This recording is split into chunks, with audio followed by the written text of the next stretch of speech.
Assalamualaikum warahmatullahi wabarakatuh. Saya Nafriska Putri Nabila Fitriani dari kelas 11 IPS 1 nomor absen 24. Saya di sini akan menjelaskan tentang perdagangan internasional. Perdagangan internasional. 1. Konsep perdagangan internasional terdiri atas A. Definisi perdagangan internasional. Perdagangan internasional adalah perdagangan barang atau jasa yang dilakukan antar negara atas dasar kesepakatan. B. Teori perdagangan internasional. Ada 4 teori perdagangan internasional, yaitu teori ekonomi, merkantilisme, teori keunggulan absolut, teori keunggulan komparatif, dan teori Heckscher-Ohlin.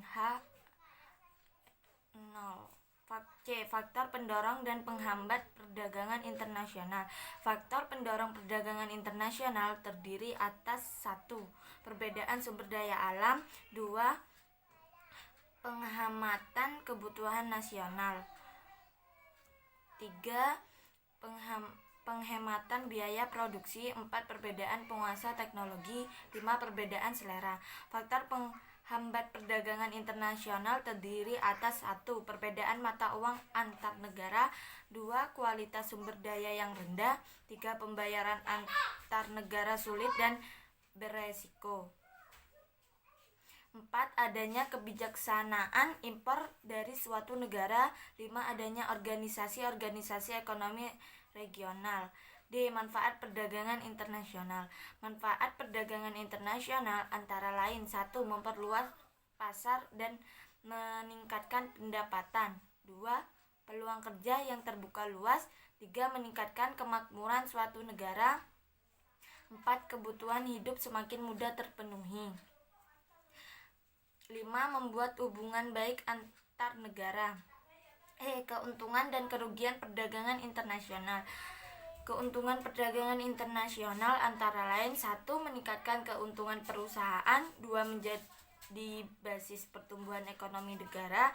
3. Mendiversifikasi resiko perusahaan. 4. Meningkatkan tingkat kompetisi pasar. 5. Meningkatkan ketersediaan barang. Kerugian perdagangan Indonesia antara lain: 1. Resiko perubahan iklim politik. 2. Risiko kurs mata uang. 3. Resiko hutang dan gagal bayar. 5. Mengganggu industri lokal. 5. Resiko eksploitasi sumber daya. 4. Cara dan alat pembayaran internasional, yakni antara lain: 1. Kontan atau tunai. 2. Telegraphic transfer. 3. Wesel. 4. Letter of credit. 5. Cek. Kurs valuta asing. G. Kurs valuta asing. Kurs valuta asing yaitu rasio nilai antara mata uang domestik dengan mata uang lainnya, atau dengan kata lain, kurs menunjukkan perbandingan nilai antara dua mata uang yang berbeda. 2. Kebijakan perdagangan internasional. A. Konsep kebijakan perdagangan internasional. Kebijakan perdagangan internasional merupakan langkah dan peraturan yang dikeluarkan oleh pemerintah dengan tujuan mengatur struktur, komposisi, dan arah perdagangan internasional agar sesuai dengan apa yang dikendalikan oleh pemerintah. B. Neraca pembayaran. Neraca pembayaran internasional adalah suatu catatan sistematis tentang seluruh transaksi ekonomi antara penduduk suatu negara dengan negara lainnya pada periode waktu tertentu, biasanya 1 tahun. Sekian dari saya. Wassalamualaikum warahmatullahi wabarakatuh.